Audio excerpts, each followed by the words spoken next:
નમસ્કાર, આપ જોઈ રહ્યા છો વરસાદના બ્રેકિંગ ન્યૂઝ આસપાસની સાથે. અમદાવાદમાં સવારથી જ ધોધમાર વરસાદ વરસી રહ્યો છે. સતત વરસાદને કારણે શહેરના અનેક રસ્તાઓ નદીઓમાં ફેરવાઈ ગયા છે.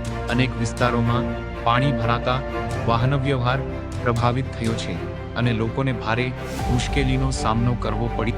નગરપાલિકા અને તંત્ર એલર્ટ મોડ પર છે. પાણીના નિકાલ માટે ટીમો સતત કામગીરી કરી રહી છે. હવામાન વિભાગે આગામી કલાકોમાં પણ ભારે વરસાદની સંભાવના વ્યક્ત કરી છે. નાગરિકોને બિનજરૂરી મુસાફરી ટાળવા અને પાણી ભરાયેલા રસ્તાઓથી દૂર રહેવાની અપીલ કરવામાં આવી છે. આ તરફ સુરતમાં ભારે વરસાદે ફરી એકવાર તારાજી સર્જી છે. શહેરના અનેક વિસ્તારોમાં પાણી ભરાતા જનજીવન અસ્તવ્યસ્ત બન્યું છે. અનેક સોસાયટીઓ અને મુખ્ય માર્ગો પાણીમાં ગરકાવ થઈ ગયા છે, જેના કારણે લોકોને ભારે હાલાકીનો સામનો કરવો પડી રહ્યો છે. પરિસ્થિતિને ધ્યાનમાં રાખીને એનડીઆરએફ અને સ્થાનિક બચાવ ટીમોને તૈનાત કરવામાં આવી છે.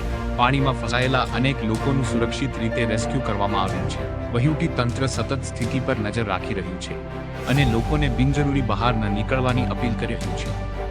છેલ્લા 24 કલાક દરમિયાન સુરત જિલ્લામાં ભારે વરસાદ નોંધાયો છે અને જિલ્લામાં પ્રદેશના સૌથી વધુ વરસાદ પૈકીનો વરસાદ નોંધાયો હોવાનું અહેવાલોમાં જણાવાયું છે. હવામાન વિભાગે આગામી કલાકોમાં પણ ભારેથી અતિભારે વરસાદની શક્યતા વ્યક્ત કરી છે. જ્યારે કચ્છની વાત કરીએ તો ભુજમાં આજે સવારથી જ વરસાદે જોરદાર એન્ટ્રી કરી છે. સતત વરસાદને કારણે શહેરના અનેક વિસ્તારોમાં પાણી ભરાઈ ગયા છે. જ્યારે બસ સ્ટેન્ડ રોડ પર પણ પાણી ફરી વળતા વાહન ચાલકોને મુશ્કેલીનો સામનો કરવો પડી રહ્યો છે. આ વરસાદ વચ્ચે કચ્છનું ધબકતું દિલ ગણાતું હમીરસર તળાવ નવા નીરથી છલકાયું છે. તળાવમાં પાણીની નવી આવક થતા ભુજવાસીઓમાં ખુશીનો માહોલ જોવા મળી રહ્યો છે. લોકો તળાવની મુલાકાત લઈ વરસાદી માહોલની મજા માણી રહ્યા છે. હવામાન વિભાગે આગામી કલાકોમાં પણ વરસાદની સંભાવના વ્યક્ત કરી છે. તંત્ર દ્વારા લોકોને સાવચેત રહેવા અને બિનજરૂરી મુસાફરી ટાળવાની અપીલ કરવામાં આવી છે. ઉત્તર ગુજરાતમાં સતત વરસાદને કારણે ધરોઈ ડેમમાં પાણીની આવકમાં નોંધપાત્ર વધારો થયો છે. ડેમના જળસ્તરમાં સતત વધારો નોંધાઈ રહ્યો છે. ડેમમાં પાણીની વધતી આવકને કારણે નદીમાં ઘોડાપૂર જેવી સ્થિતિ સર્જાઈ છે. નદીના કિનારાના વિસ્તારોમાં વહીવટી તંત્ર દ્વારા એલર્ટ જાહેર કરવામાં આવ્યું છે અને નીચાણવાળા વિસ્તારોના લોકોને સાવચેત રહેવા સૂચના આપવામાં આવી છે. તંત્ર સતત પરિસ્થિતિ પર નજર રાખી રહ્યું છે અને જરૂર પડીએ વધુ પગલાં લેવામાં આવશે. નર્મદા જિલ્લામાં છેલ્લા 24 કલાક દરમિયાન અંદાજે 6 ઇંચ વરસાદ નોંધાતા જનજીવન પર વ્યાપક અસર જોવા મળી છે. સતત વરસાદને કારણે નદીઓ અને જળાશયોમાં પાણીની આવકમાં નોંધપાત્ર વધારો થયો છે. વધતી પાણીની આવકને પગલે કરજણ ડેમના 7 દરવાજા ખોલવામાં આવ્યા છે, જેથી વધારાનું પાણી નિયંત્રિત રીતે નદીમાં છોડવામાં આવી રહ્યું છે.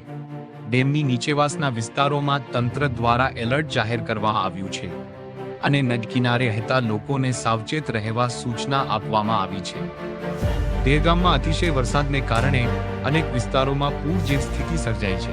સતત વરસી રહેલા ભારે વરસાદથી રસ્તાઓ પાણીમાં ગરકાવ થઈ ગયા છે અને જનજીવન અસ્તવ્યસ્ત બન્યું છે. નીચાણવાળા વિસ્તારોમાં પાણી ઘૂસી જતા લોકોને ભારે હાલાકીનો સામનો કરવો પડી રહ્યો છે.